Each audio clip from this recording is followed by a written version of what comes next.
Visakha Google centre, దీని 87,000 కోట్ల పెట్టుబడి. మురళి గారు మీకేమనిపించింది? మనమేమి పరిశ్రమలకు వ్యతిరేకం కాదు, మంచిదైతే సంతోషమే, అభినందించవచ్చు. కానీ 500 ఉద్యోగాలన్న దగ్గర 22,000 కోట్ల రూపాయల మేర మామూలుగా ఈ ప్రభుత్వం ఈ ఏడాదిన్నర కాలంలో ఎంత విద్యుత్ ఛార్జీలు పెంచింది జనం మీద.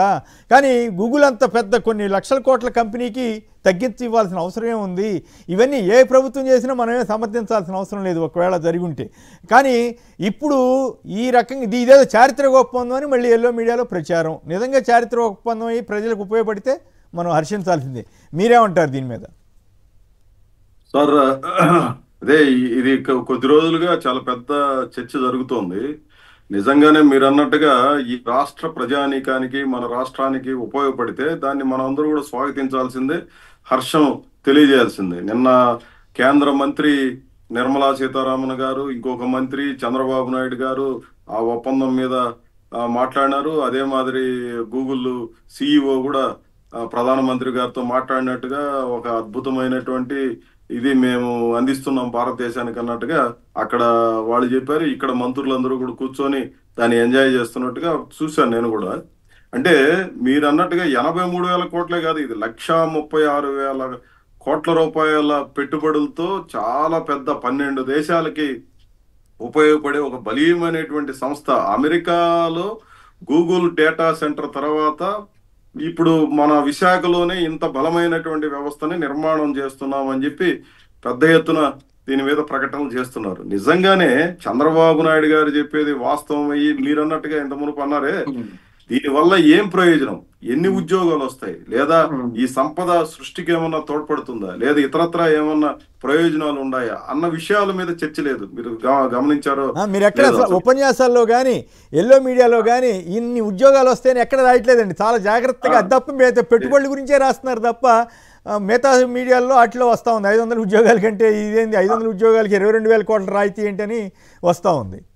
అదే నేను అనడం కూడా ఏంటంటే నిజంగానే ఇది ప్రయోజనం అనుకోండి, మనం అందరూ కూడా స్వాగతించాల్సింది, అభినందించాల్సింది కూడా అభినందిద్దాము అంతే. కానీ దీని మీద సమాధానం స్పష్టంగా చెప్పాలనేది నేను కోరుతున్నది. రెండవది, చంద్రబాబు నాయుడు గారు 2000 సంవత్సరం 98లో 94లో ఆయన ముఖ్యమంత్రి అయిన రోజుల తర్వాత, లేదంటే 2000 సంవత్సరంలో సాఫ్ట్వేర్ ఇండస్ట్రీలో వచ్చినటువంటి పెను విప్లవము, అదేదో హైదరాబాద్ నగరానికి ఒక బ్రహ్మాండంగా వచ్చిందని చెప్పి అప్పుడప్పుడు చంద్రబాబు నాయుడు గారు చెప్తుంటారు. ఆయన ప్లెయిన్ స్పీకింగ్ పుస్తకంలో కూడా దీన్ని చాలా పెద్ద విజయంగా ఆయన మాట్లాడుతూ ఉంటారు. అదేదో ఒక్క హైదరాబాద్కే కాదు, బెంగళూరుకి వచ్చింది, హైదరాబాద్కి వచ్చింది, అదే మాదిరి పూణేకి వచ్చింది, ముంబైకి వచ్చింది. దేశంలో చాలా ప్రాంతాలు, ఈవెన్ జైపూర్ లాంటి ప్రాంతాల్లో కూడా ఒక బలీయమైనటువంటి వ్యవస్థలుగా సాఫ్ట్వేర్ ఇండస్ట్రీ నిర్మాణం అయింది. ఇది కనిపిస్తున్నటువంటి వాస్తవం. కానీ ఈ రోజు కండిషన్ అది కాదనే విషయాన్ని విస్మరింపజేస్తున్నారా, కావాలనే దాచిపెడుతున్నారా అనే విషయాన్ని మనం ఈ సందర్భంగా డిస్కస్ చేయాలి. ఐటీ ఇండస్ట్రీ చాలా పెద్ద సంక్షోభంలో ఉంది. ముఖ్యంగా ట్రంప్ ఈ సుంకాలు వీటి పేరుతో చేస్తున్నటువంటి యాగి మొత్తం ప్రపంచమే ఏమైపోతుందో అన్నటువంటి సంక్షోభంలో ఉన్న పరిస్థితి. అక్కడ ఉన్నటువంటి మన భారతీయులు ఎట్లా అల్లాడిపోతున్నారు, ఇతర ప్రాంతాల్లో ఉన్నటువంటి వాళ్ళు కూడా ఇబ్బంది పడుతున్నారు అనేది అనేక సందర్భాల్లో చర్చగా ఉంది. ఇప్పుడు నేను సూటిగా కూడా ఈ ప్రభుత్వాన్ని అడిగేది, ఏ డేటా సెంటర్ వల్ల ప్రయోజనం అయితే మేమందరూ కూడా ఇన్వైట్ చేస్తాం, సంతోషమే.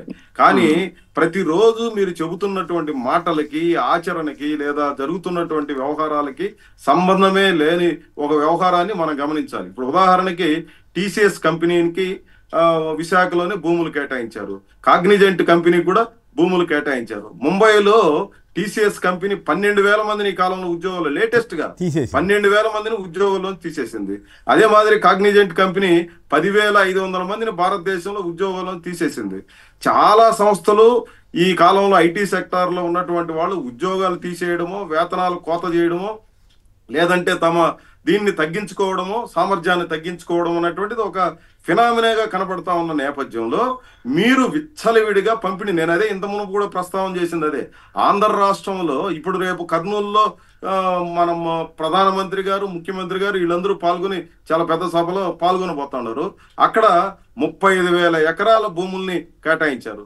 ఈ రోజు 67,000 ఎకరాల భూములు విశాఖలో ఈ పరిశ్రమల పేరుతో 16 నెలల్లో, చూడండి ఎంత ఆశ్చర్యంగా ఉంటుంది, 64,000 కోట్ల రూపాయలు విలువ చేసే భూముల్ని పరిశ్రమాధిపతులకు ఇస్తున్నారు. మీరు ప్రతి జిల్లాలో ఏ జిల్లానా తీసుకోండి, ఎక్కడ వేల ఎకరాల భూముల్ని ఈ రోజు అప్పనంగా కట్టిపెట్టేస్తుంటే పరిస్థితి వస్తా ఉంది. స్వయంగా లోకేష్ గారే ప్రకటన చేశారు, అవును మేము 99 పైసలకే ఎకరా భూమి లీజుకి ఇస్తాము, ఏం తప్పేముందని చెప్పి దబాయింపులు. మరి ఇదేమి దబాయింపులో నాకు అర్థం కావడం లేదు. మనకేమిటయ్యా ప్రయోజనం అని అంటే 12,000 ఉద్యోగాలు ఇస్తున్నారు ఇక్కడ TCS కంపెనీ వాళ్ళు, అదే మాదిరి వాళ్ళు ఒక కొన్ని వేల ఉద్యోగాలు ఇస్తున్నారు కాగ్నిజెంట్ వాళ్ళు అని చెప్పి చెప్తున్నారు. కానీ బయట పరిస్థితి అది లేదే. అక్కడ లేని పరిస్థితి ఉంటే ఇక్కడ కొత్తగా వచ్చేటువంటి ప్రత్యేక పరిస్థితులు ఏమిటి అనేది అధ్యయనం ఉందా? నైపుణ్యం కలిగినటువంటి వాళ్ళు, దీంట్లో ఎక్స్పర్ట్స్ గా ఉన్నటువంటి వాళ్ళు ఇది చెప్తున్నారా? చెప్పడం లేదు. ఈ రోజు ఉన్నటువంటి పరిస్థితి భిన్నంగా ఉంది. ఆ భిన్నమైనటువంటి పరిస్థితిలో ఒక గ్రాఫిక్స్ అంతా ఇది జరిగిపోతా ఉంది, అది జరిగిపోతానికి హంగామా. ఇక్కడ క్వాంటమ్ కంప్యూటింగ్ కూడా రేపు క్వాంటమ్కే కేంద్రంగా ఇది మారిపోతోంది అని చెప్పి చాలా పెద్ద ఎత్తున చంద్రబాబు నాయుడు గారు ఇటీవల అంతా కూడా ప్రతిదానికి గేమ్ చేంజరే. ఇప్పుడు AI అనేది ఓ పెద్ద గేమ్ చేంజర్. అసలు మొత్తం ప్రపంచాన్నే మార్పు చేస్తున్నది విశాఖ కేంద్రంగా జరుగుతుందని చెప్పి అమరావతిలో కంప్యూటింగ్ అంతా క్వాంటమ్ కంప్యూటర్ తయారీ కేంద్రం వచ్చేస్తే అదొక గేమ్ చేంజర్. అన్ని గేమ్ చేంజర్లే, రోజుకు ఒక గేమ్ చేంజర్. ఏం అర్థం ఏమన్నా ఉండాల్సినటువంటి అవసరం లేదా? ఇది ప్రజలకి ఏ రకంగా? ఇప్పుడు నేను సూటిగా ఒకటి అడుగుతున్నాను సార్, ఇన్ని వేల లక్షల ఎకరాలని పందారం చేశారు కదా, ఎన్ని ఉద్యోగాలు ఇచ్చారు? నేను చాలా సందర్భాల్లో మా మీటింగ్లు అడుగుతుంటాను. జిల్లా వ్యాప్తంగా గ్రామీణ ప్రాంతాల నుంచి వచ్చేటువంటి అనేక మందిని ఇక్కడంతా కూడా చాలా పెద్ద ఎత్తున పరిశ్రమలు తిరుపతి జిల్లాలో విస్తారంగా ఉన్నటువంటి నేపథ్యంలో ఇక్కడ కూడా వేల కొద్ది ఎకరాలని పనిచేశారు. ఏమయ్యా ఈ 16 నెలల్లో ఎక్కడైనా మీ గ్రామంలో ఉద్యోగం వచ్చిందని నేను ఎవరిని అడిగితే ఒక్కటంటే ఒక్కటి వచ్చింది అని చెప్పి ఎవరు ఈ రోజు దాకా నాకేమి చెప్పినటువంటి పరిస్థితులే. కాబట్టి వాస్తవమేమో ఇట్లుంది, మీరేమో రోజు అసలు ఉద్యోగాలు 4,70,000 ఉద్యోగాలు వచ్చేసినని చెప్పేశారు కదా ఒక రోజున, వచ్చేసాయని చెప్పి రోజు చెప్తాను. ఇది ఏమి న్యాయమో నాకు అర్థం కావడం లేదు. చంద్రబాబు నాయుడు గారు ఈ రకంగా మొత్తం మాయ చేసి తన చేతిలో బలమైనటువంటి ఒక మీడియా వ్యవస్థ ఉంది, ప్రచార అస్త్రాలు ఉన్నాయి, తను అధికారంలో ఉండామని చెప్పేసి ఇప్పుడు ఎవడన్నా ఏమన్నా మాట్లాడితే కూడా దబాయించి మరి అవును మా ఇష్టానుసారం చేస్తాం, ప్రజల కోసం అనే పేరు పెట్టి ఏది పడితే అది ఎట్లా పడితే అట్లా పంపిణీ చేసే కార్యక్రమాలు చేయడం అనేది సమర్థనీయం కాదు. ఇది నేననేది విశాఖ గూగుల్ డేటా సెంటర్ వల్ల ఈ రాష్ట్రానికి ఏ రకమైనటువంటి ప్రయోజనం ఉంటుందో ఈ వాళ్ళు చెప్పాల్సినటువంటి అవసరం. ప్రయోజనంతో పాటు ఇబ్బందులు కాదు, ప్రయోజనంతో పాటు ఇబ్బందులు. పేదవాడి ఆంధ్రప్రదేశ్ ప్రజల మీద విద్యుత్ ఛార్జీలు భారం పెంచడం, గూగుల్ వంటి వేల కోట్ల లక్షల కోట్ల కంపెనీలకేమో తగ్గించాల్సిన అవసరం రావటం, ఇతర దేశాలు నిజంగా వద్దంటున్నాయా లేదా వాటి మీద క్లారిటీ ఇచ్చి ఒక పత్రం లాగా ఇచ్చి ఏం నష్టం లేదు, దీనివల్ల పర్యావరణానికి నష్టం లేదు, ఇంకోటి లేదని చెప్పగలిగితే మనమంతా కూడా స్వాగతించవచ్చు. కానీ నాకు తెలిసైతే నేను చాలా కాలంగా చూస్తున్నాను కదా, దానికి ఒక రూల్ ఉంటుంది. గతంలో 1,10,00,000 ఉంటే ఒక ఉద్యోగం అని ఇంట్లో ఉండేది. ఇప్పుడు ఈ రోజుల్లో ₹1,00,00,000 ఒక ఉద్యోగం అన్నా రావాలి. సో 87,000 కోట్ల పెట్టుబడి అంటే 87,000 పోని ఈ రాష్ట్ర ప్రభుత్వం 22,000 కోట్లు ఇస్తుంది కదా, ఆ 22,000 కోట్ల కన్నా 20,000 మందికి ఉద్యోగాలు వస్తే సంతోషిద్దాం కదా. మరి అదేమి ఎందుకు ఆ మాట చెప్పట్లేదు అనేది అర్థం కావట్లేదు. రైట్, సింహాచలం గారు ఒక లైన్లో ఉన్నారు. సింహాచలం గారు నమస్కారం, సంక్షిప్తంగా మాట. సార్ నమస్తే సార్, నా పేరు జడి సింహాచలం అండి, Rampachodavaram constituency Motugudem sir. Okay please. విద్యుత్ సంస్థ సమస్య మీద మాట్లాడాలనుకుంటున్నాను సార్. మరి అది వాయిదా పడినట్టుంది కదా మీ స్ట్రైక్? అది అదే సార్, గత నెల రోజుల నుంచి మేము యాజిటేషన్ చేస్తూ మేనేజ్మెంట్ నోటీసులు ఇచ్చినప్పుడు కూడా స్పందించకుండా రాత్రి మా జేఏసీ నాయకులతో 11 గంటల వరకు నెగోషియేషన్ చేసి ఏదో GST ఉందని చెప్పి పోస్ట్ పోన్ చేశారు సార్. మా సమస్య ఇప్పుడు కాదు సార్, నేను 22 సంవత్సరాలు సార్. 22 సంవత్సరాలు చేస్తే నాకు వచ్చే జీతం 27,000 సార్. ఇదే సీనియారిటీ పర్మనెంట్ చేయకుంటే 6 అంకెల్లో జీతం తీసుకునేవారు సార్ వాళ్ళు. అంటే ఎంత శ్రమ దోపిడీ చేస్తున్నారు చూడండి సార్. పక్కనున్న తెలంగాణ రాష్ట్రంలో రెగ్యులరైజ్ చేశారు, తమిళనాడులో చేశారు, ఢిల్లీలో చేశారు. అంటే ఈ సమస్య అనేది పట్టించుకుంటే ఈ నాయకులు వేరంగా పరిష్కారం అయితే సార్, కానీ సాకులు చూపుతూ ఈ సిస్టమ్ కూడా అవుట్ సోర్సింగ్ సిస్టమ్ కూడా చంద్రబాబు నాయుడు గారు సెటప్ చేశారండి.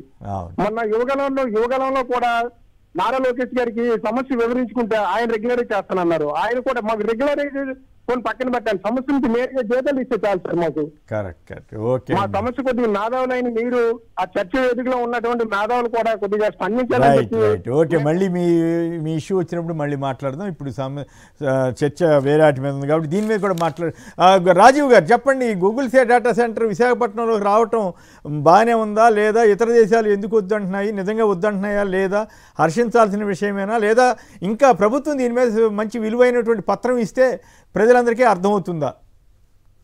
సార్ కేఎస్ఆర్ గారు, దీని మీద కూలంకషంగా నాకు సమయం ఇవ్వండి. నేను సాఫ్ట్వేర్ ఇంజనీర్ సార్. నేను బేసిక్లీ కంప్యూటర్ సైన్స్ ఇంజనీరింగ్ చేశాను. ఆటోమేషన్ టెస్టింగ్ లో కూడా ఒక 4 రోజుల పాటు నేను వర్క్ కూడా చేశాను. Very good. దీని మీద చిన్నపాటు అంటే నాకు పూర్తి ఐడియా లేదు, బట్ నా మిత్రులతో చాలా మందితో మాట్లాడాను. అయితే దీన్ని స్టెప్ బై స్టెప్ చూస్తే అసలు నిన్న వచ్చిన గూగుల్ డేటా సెంటర్ ఏదైతే చెప్తా ఉన్నారో ప్రచారాలు చాలా ప్రపంచ స్థాయి తారాస్థాయిలో చేస్తా ఉన్నారు. మీకు కొన్ని చూపిస్తాను సార్. ఇది కనబడట్లేదు సార్, నారా చంద్రబాబు నాయుడు గారు పెట్టినటువంటి ట్వీట్ ఇది. అవును, ఇందులో ఈ సర్కిల్లో ఉన్నారు చూసారు వాళ్ళిద్దరిని కాస్త గమనించండి సార్. నారా చంద్రబాబు నాయుడు గారు Google company data centre Vizag వస్తుందని పెట్టిన ట్వీట్ ఇది. నెక్స్ట్ నారా లోకేష్ గారు పెట్టిన ట్వీట్ సార్ ఇది. ఇందులో కూడా సర్కిల్ బ్లూ గీత ఉన్నది చూసారా, ఆ కోట్ వేసుకున్న ఆయన గమనించండి సార్. తర్వాత ఆదాని డేటా సెంటర్ పెట్టారు సార్. ఆదాని, హలో, అవునవును వినపడుతుంది కానీ సార్ ఆదాని గారు పెట్టినటువంటిది ఇది, ఆదాని గారి ట్వీట్. అందులో కూడా 2 వ్యక్తులు ఉన్నారు. అసలు ఇది గూగుల్ డేటా సెంటరా లేక ఆదాని డేటా సెంటరా, ఇది ఫస్ట్ ప్రపంచానికి చెప్పాలి. ఇద్దరు కలిసి చేస్తున్నారంట కదా. ఎస్, ఇందులో క్లియర్ గా ముగ్గురు పెట్టినటువంటిది. ఆదాని గారికి ఏం సంబంధం అండి, మామూలుగా ప్రభుత్వం కదా గూగుల్ డేటా సెంటర్ కదా పెట్టింది, మరి కేంద్ర మంత్రులు చంద్రబాబు నాయుడు లోకేష్ అంతా పెట్టారు. ఆదాని డేటా సెంటర్ గారు గౌతమ్ ఆదాని గారు నిన్న అఫీషియల్ గా ట్వీట్ పెట్టాడు. ఆయన ఏమని, ఆ monumental day for India, Adani is proud to partner with Google to build India's largest AI data centre campus in Visakhapatnam. అంటే ఇది జగన్మోహన్ రెడ్డి గారి ప్రభుత్వ హయాంలో పునాదులు పడి స్థలం కేటాయించి ఒప్పందాలు కుదుర్చుకున్నటువంటి ఒప్పందం. అయితే ఆ రోజు జగన్మోహన్ రెడ్డి గారు ఈ యొక్క డేటా సెంటర్ వల్ల రాష్ట్రం నుంచి రాయితీలు భారీ స్థాయిలో ఉంటున్నాయి తప్ప రిటర్న్ ఆ స్థాయిలో ఉద్యోగాలు ఉండట్లేదు, దీనివల్ల యువతకు ఉపాధి అవకాశాలు అంత మెరుగ్గా ఉండట్లేదు, కాబట్టి మీరు డేటా సెంటర్ మాత్రమే కాదు డెవలప్మెంట్ సెంటర్, అలాగే ఐటీ పార్క్, ఇచ్చినటువంటి స్థలాల్లో ఐటీ టవర్స్, ఒక ఎకో సిస్టమ్, ఇవన్నీ బిల్డ్ చేసి 25,000 ఉద్యోగాలు మీ నుండి రాష్ట్ర యువతకి వచ్చే విధంగా ఉండాలి అని చెప్పి ఒప్పందాలు కుదుర్చుకున్నటువంటి పరిస్థితులు. ఇక్కడ జగన్మోహన్ రెడ్డి గారి యొక్క నేర్పరితనానికి, జగన్మోహన్ రెడ్డి గారి యొక్క ఆలోచన విధానానికి అసలైనటువంటి విజనరీ లీడర్ జగన్మోహన్ రెడ్డి గారు. కాబట్టే గూగుల్ డేటా సెంటర్ కి సంబంధించి ఆ రోజు ఏదైతే ఆదాని డేటా సెంటర్ అని చెప్పి చేసామో దానికి ఇది. అయితే ఇప్పుడు ఉన్నటువంటి చంద్రబాబు నాయుడికి ప్రచార యావ తప్ప ఏమీ లేకుండా ఈ రోజు వచ్చేది కేవలం డేటా సెంటర్ మాత్రమే. No development center, no IT towers, no ecosystem, nothing. వీళ్ళు ఏమంటారు, ఎప్పుడుకో 10 ఏళ్ళకో 25 ఏళ్ళకో 30 ఏళ్ళకో దానంతరం చెందాలు తప్పితే వీళ్ళు తీసుకున్నటువంటి చర్యలు ఇందులో శూన్యం. కానీ ఆ రోజు జగన్మోహన్ రెడ్డి గారు చేసిన పని ఇది కాదు. రెండవది, మేము ఇన్ఫోసిస్ సంస్థను తెచ్చాం. ఇన్ఫోసిస్ సంస్థను కూడా మేము ఏం చెప్పాం, మీరు ఖచ్చితంగా డెవలప్మెంట్ సెంటర్నే పెట్టాలి, 25,000 మందికి మీ ద్వారా ఇక్కడ ఉద్యోగాల కల్పన కావాలి, ఉంటేనే మేము ఇస్తామన్నటువంటి ఒప్పందాన్ని చేసుకున్నాం. చేసుకుంటే వాళ్ళు ఏమన్నారు, ఎస్ మేము చేస్తాము, దానికి అంగీకరించి తొలుత వాళ్ళు 2,000 మందితో ఈ రోజుకి ఇన్ఫోసిస్ క్యాంపస్ అక్కడ రన్ అవుతా ఉంది. అయితే ఈ యొక్క సాఫ్ట్వేర్లకు డేటా సెంటర్ కి సంబంధించి మీరు ఇందాక నుంచి అంటున్నారు రాయితీలు పెట్టుబడులకు సంబంధించి 87,000 కోట్ల పెట్టుబడులు, 22,000 కోట్ల రూపాయలు రాయితీలు.